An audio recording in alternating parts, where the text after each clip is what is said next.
this is a special presentation and event that's being held today. This is the last day of alternatives.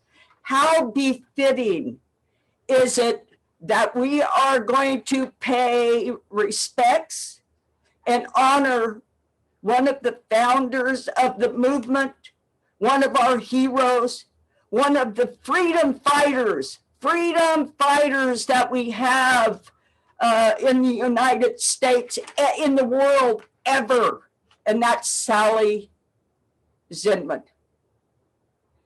And so today we're just going to share some insight about Sally, and some from now on, alternatives will have a Sally Zinman Lifetime Achievement Award. Really, really proud of that. Really connected to alternatives. Sally loved alternatives. Sally turned me on to alternatives. I have been to, I think, since 2009, I started coming to alternatives. And so, she actually provided a lot of insight and provided that for me.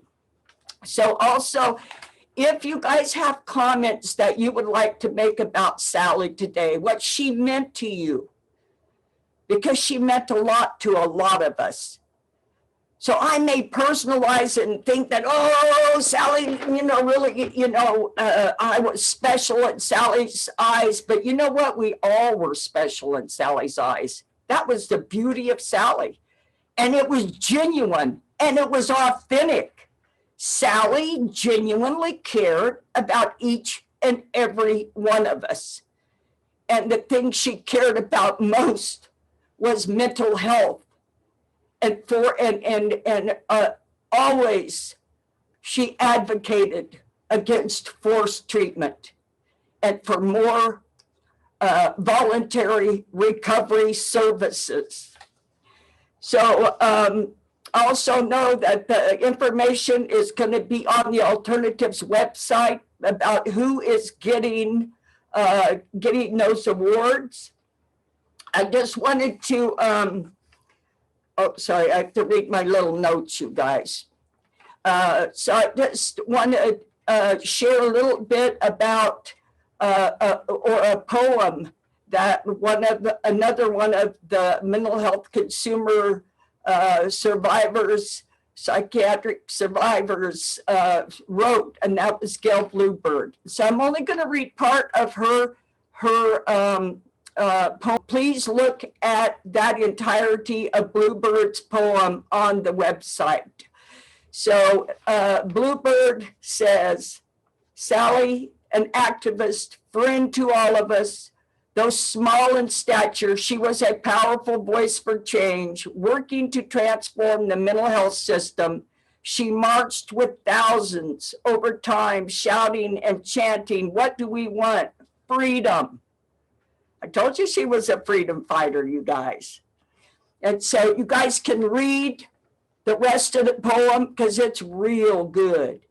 And thank you, Bluebird, for taking the time out and writing a poem for our dear Sally. So I'm just going to real quickly share a little bit of my history with Sally. When I met Sally, I was still in a homeless shelter. I was still not doing well with my mental health. And Sally, and I got involved in the POCC, which is Peers Organizing Community Change here in Alameda County, and encouraged me to join, encouraged me to participate, and gave, what Sally provided for me was acceptance and hope.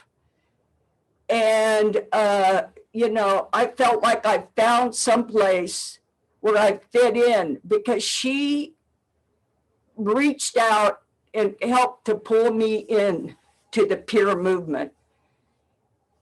That was in 2008. And I am eternally grateful for Sally for everything that she has provided to me personally.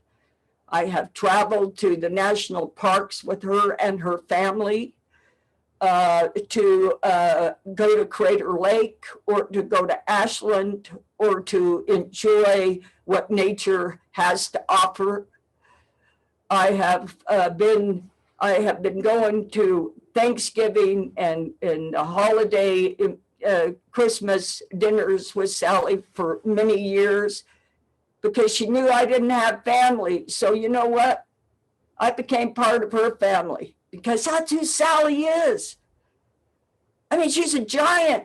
Now, Gail said it, she may be a little in stature, but oh my God, her reach was just unbelievable.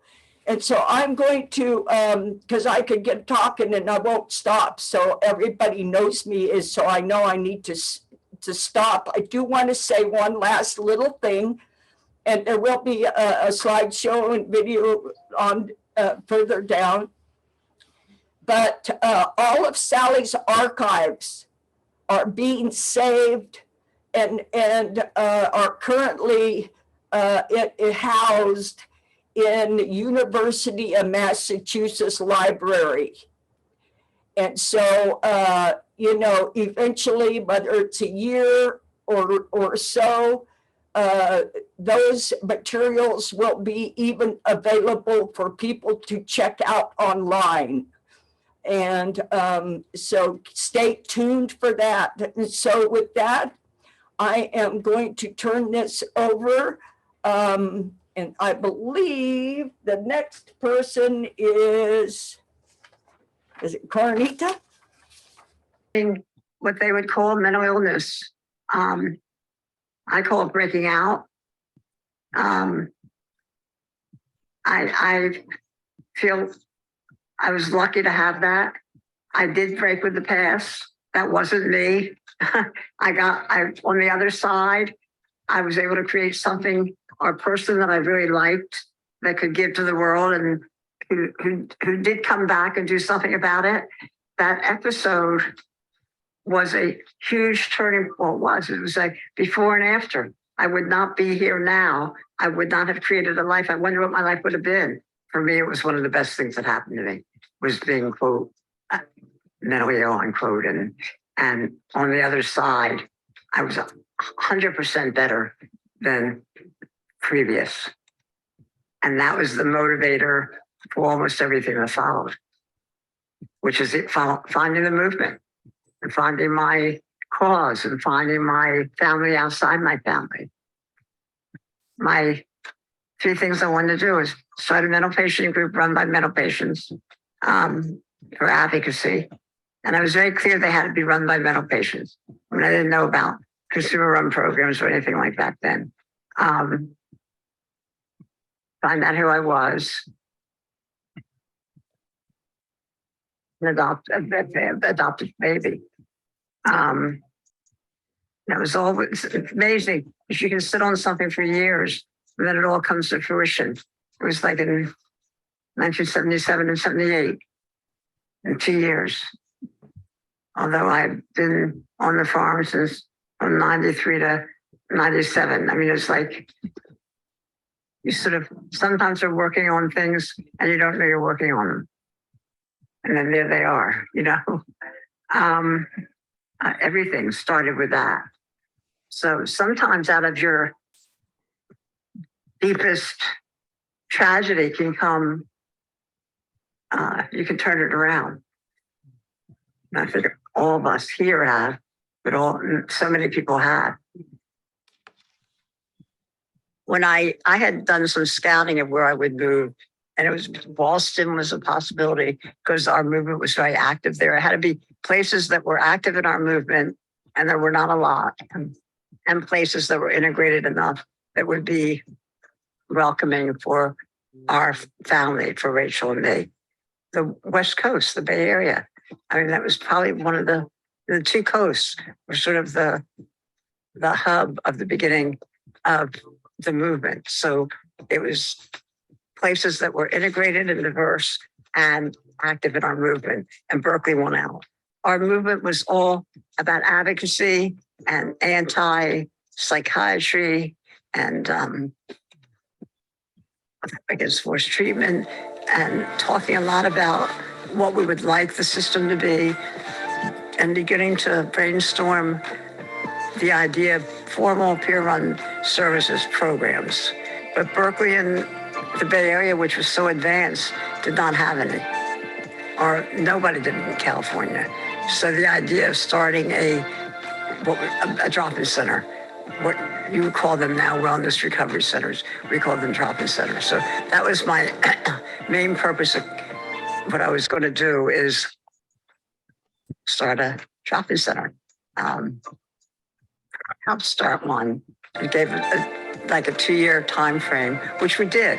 In 1985, in April, the Berkeley Drop-in Center opened its doors. I think when we were gathering archives, we found the article announcing the opening. When Rachel talks about the most important things we did when she was young, she said moving to California because of being immersed in the diverse community. That just changed. I just think that, you want to go back, or I would love to go into rural communities and the mid part of our country and say, I wish you could get people to see that. It's not going to take away from your life. It's going to add to it. It's going to make be immeasurable 100% better. But everything I saw, everything you do changes in dimension because of diversity, of being immersed in diverse cultures, diverse foods, diverse languages, everything. And you people are scared of it, but it'll make you better, not worse. I wish you could say that to people with our movement, that we will be, just quote, discovered someday. And we'll come into our own, and the things that we dream of, that we think are possible, that people think, what do you mean? Not like a system without any forced treatment. That it would be unconstitutional, like it is in the medical field. Your treatment has to be voluntary. You have to sign an informed consent. But I think it's possible, because I've seen in 80 plus years things become a reality that were not possible then.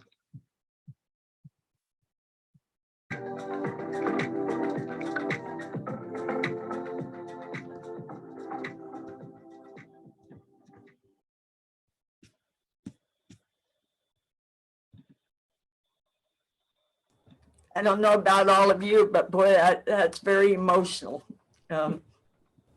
So that video was developed over several months. Cornita and I went over to Sally's house, and what a gift! What a gift!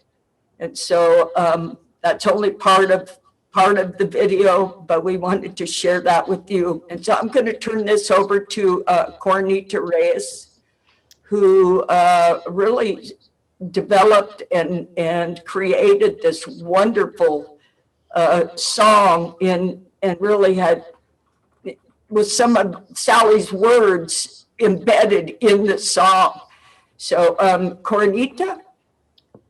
Hi, I'm going to sing a song I wrote for the POCC, and in the first verse, actually, it says advocacy is the backbone of the peer movement, because Sally said that when she presented to my peer support training class at Best Now, and yeah, she really inspired me to do advocacy work, and yeah, I'll sing the song now.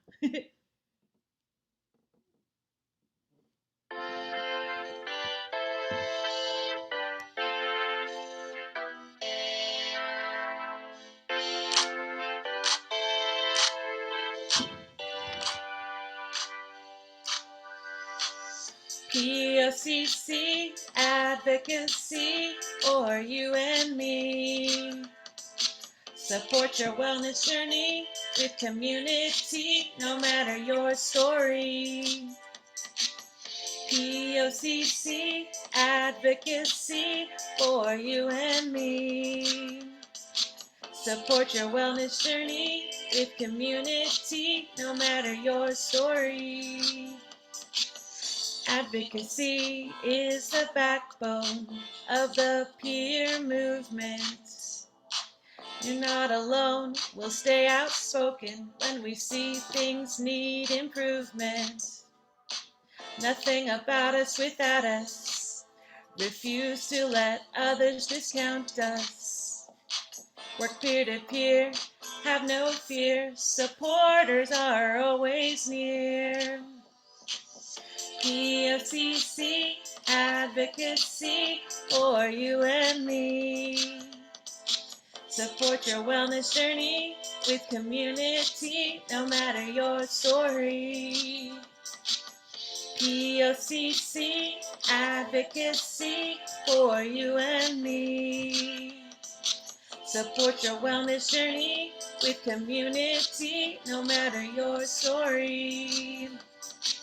Debate, share, educate, recovery we facilitate.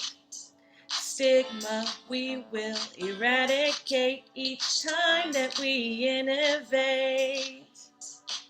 We all have something special no one can replicate.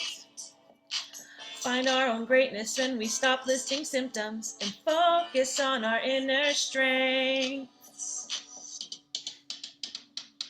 POCC, advocacy for you and me. Support your wellness journey with community, no matter your story. POCC, advocacy for you and me. Support your wellness journey with community, no matter your story. POCC, advocacy for you and me. Support your wellness journey with community, no matter your story. Oh, thank you. I'll, everyone seemed to like it a lot, so I'll put a link in the chat in case you want to hear it, because I've heard that it doesn't get out of your head once you hear it.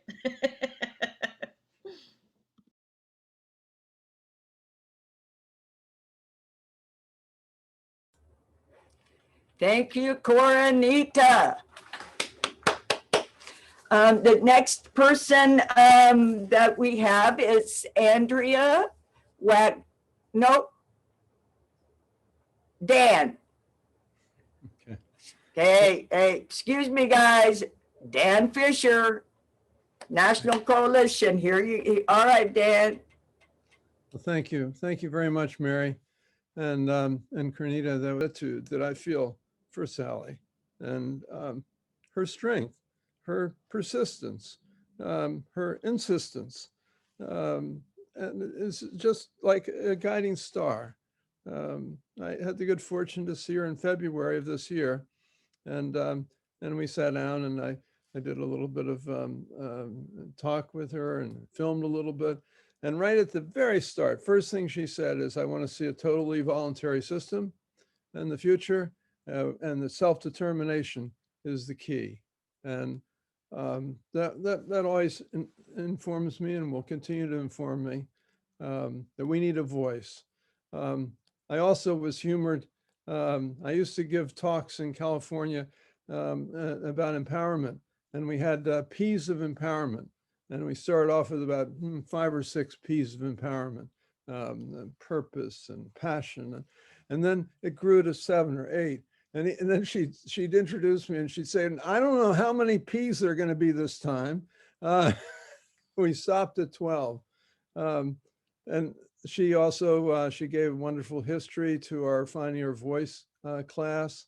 And, but mostly, I just remember that throughout the last 13 years, her strength. Here was someone fighting cancer every day. And yet I'd call her and she'd be on her treadmill. And I said, Sally, do you really want to talk right now? She said, of course. Yes, we'll talk right now. and the enthusiasm and the passion that she has really, because she lives on. As I say, she's right here. Um, she she will always, I think, motivate me and many people who had lost hope. And I love the video with her saying it was the beginning of a life for her. And she communicated that so clearly. We were doing Pat Deegan and I were doing some study years ago on recovery. And I said, so when did your recovery begin, Sally? And she said, oh, it began with my so-called breakdown, because I knew I wasn't the person the people wanted me to be. And I became the person I wanted to be. And that was just so clear cut. I think the last thing is that she was so focused on advocacy. I think it's great, your song, Carnita, about advocacy is the backbone of our movement, and we have to remember that. And after I'd been on the White House Commission for Mental Health, she said, "Gee, you got some really good things across. How do you think you did it?" And that's when I started to develop this finding her voice. I went to Judy Chamberlain. I said, how do we get things done? We've done some things, but how have we gotten them done?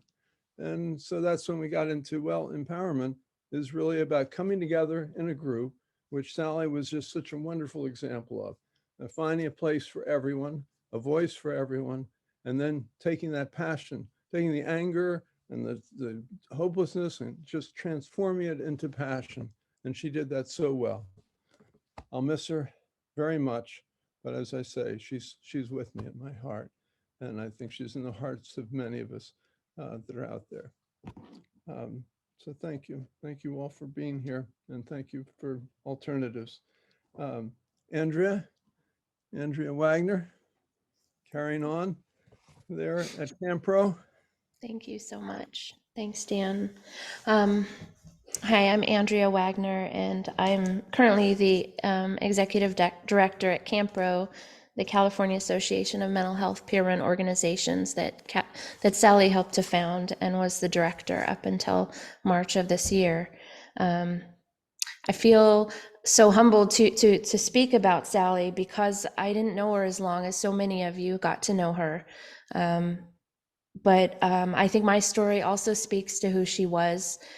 She saw something in me that I couldn't see in myself. And I am here as her successor at CAMPRO because of her, and because of the mentorship and the guidance and the opportunities that she provided for me. I first met Sally about 7 years ago. She came up to Redding, up in rural Northern California. And I walked in, didn't know who she was from anyone else. And I sat next to her and her daughter and grandson, and just struck up a conversation, not knowing at all who I was sitting with. And later on in the dinner, she got up and told her story. And it was at that moment that I knew that I had found my home. And so I related a lot when Sally would talk about the movement being her family, because I, like Mary spoke about, don't have family around me. And Sally, she became the person in the last 3 years that was family to me through the pandemic and through all of this. So we had a lot of time to talk, and I'm so honored to have had that time with her.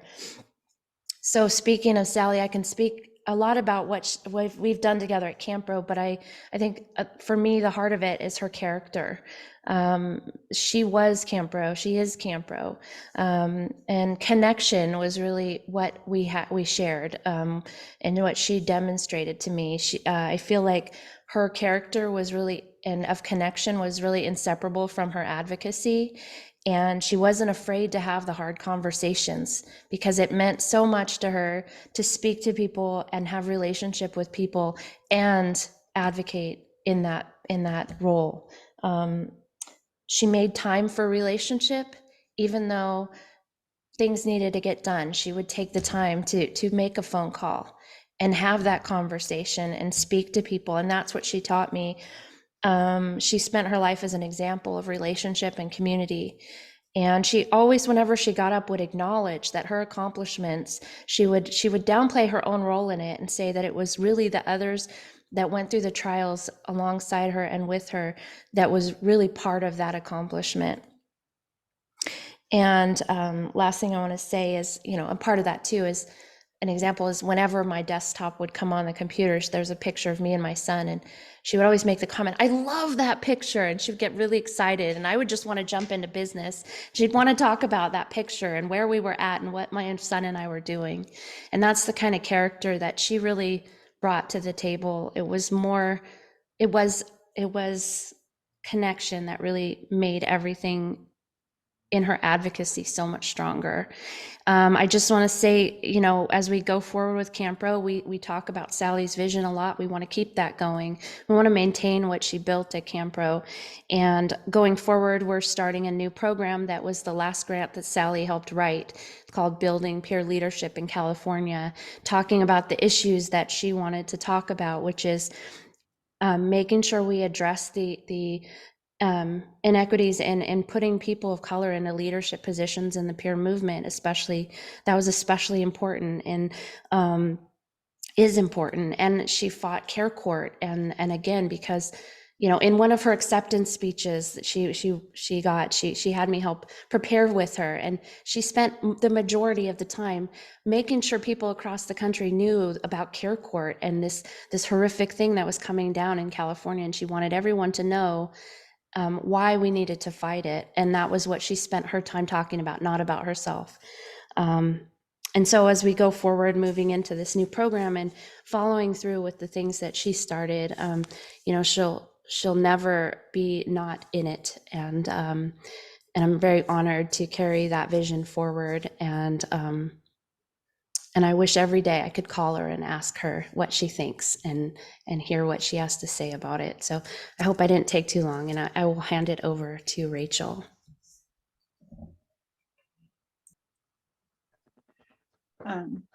Thank you, Alternatives, for just recognizing my mom in this way. She loved Alternatives, and I loved, as a child, to get the t-shirts from every city of the current conference every single year.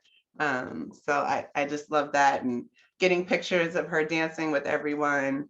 So it's no secret that my mom really loved to have a good time, and really loved music and dance. But first I want to talk a little work, because that's what my mom would do if she had this opportunity and platform to be around so many amazing advocates and peers. And she would want to talk about, again, just on echoing Andrea's sentiments about what was on the horizon and what was important to her and what she thought peers should be thinking about and gearing up to fight. And that was definitely Care Court. And that her North Star was no forced treatment ever. And that was unwavering. And she felt that people had to hold that vision to move our culture along, to move our country along in that way. She felt that diversity was a priority. My mom came from white privilege and white glove life, and she felt like she found herself when she broke away from that identity for a time, completely forgetting that identity. But in her trauma and emerging from her trauma and quite literally putting her hands in the dirt, she created a new identity for herself. And she would definitely want people to keep boarding care facilities and nursing homes top of mind for our most vulnerable peers. Her experience right at the end was, firing up of a new mission to really fight for our peers that are in boarding care and nursing homes. And that also, it was a great joy for her to see the proliferation of peer support in California. And she felt that peers needed to be represented on all sides of the table, but she also felt it was important that those that remained not at the table keep everyone honest. She felt that we should never forget our grassroots, and that if necessary, we need to dust off our picket signs and continue to speak truth to power, even when some of our peers are in power. So I just really wanted to share that. Again, that idea, my mom may have been small in stature, but she was militant. Boy, oh boy, the conversations we would have, I think you would be really fired up to know how, to the last moments of her life, she was advocate and she was ready to take to the streets. So do know that. And then just personally, my mom was so incredibly special. She loved her dogs. Anyone knows her love. She loved golden retrievers, but she would stop and spend time with anyone if they happened to bring their dog by. She loved nature, and she took an annual pilgrimage to Crater Lake with myself and Mary and our boys. And it was her time for renewal. The one time in the year, she just really at least tried to put work down just a little bit, and get back to her truest self, which she always found in nature. And we would talk about how, well, those are wellness tools. We have like names for that now. And, we had this wonderful ongoing conversation around efforts in policy and in one-on-one peer support.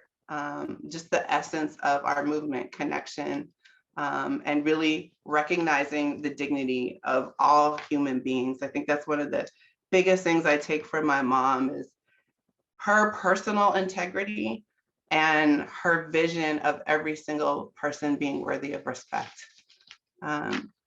And she believed that we never stop learning. We must be culturally humble, and that we nurture this by being curious about every single person that we meet and how they ended up in front of you and why they have the story they do, and who they go home to and who do they care about and what do they love and what are they afraid of. And she was really curious about people that she worked with and that she spent any time with.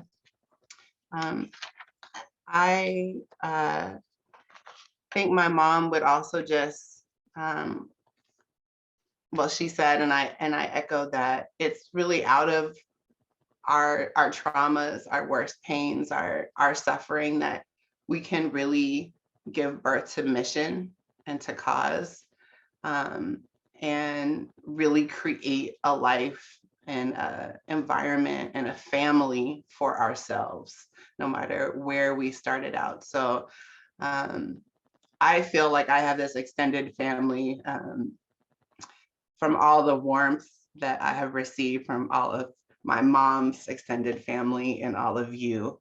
So again, thank you so much for recognizing my mom. And I'd love to, we'd all love to share some images of her to close out. Thank you very much. Love you, Mom.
Oh, can we take a breath?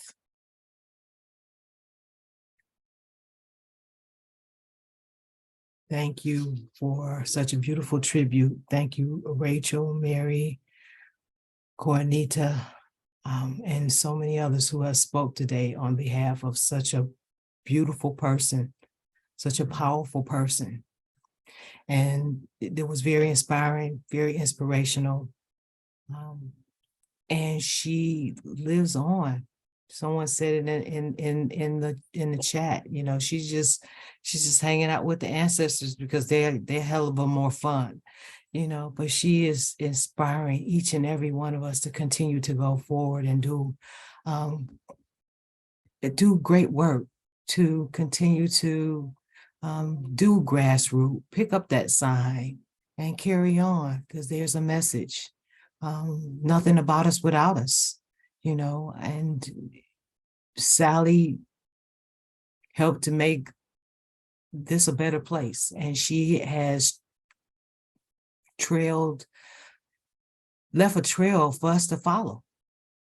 You know, we don't have to walk in her shoes, but we can follow that trail and speak our voices, because it resonated me when she talked about it was her break is where she found herself. And that resonated so deeply with me.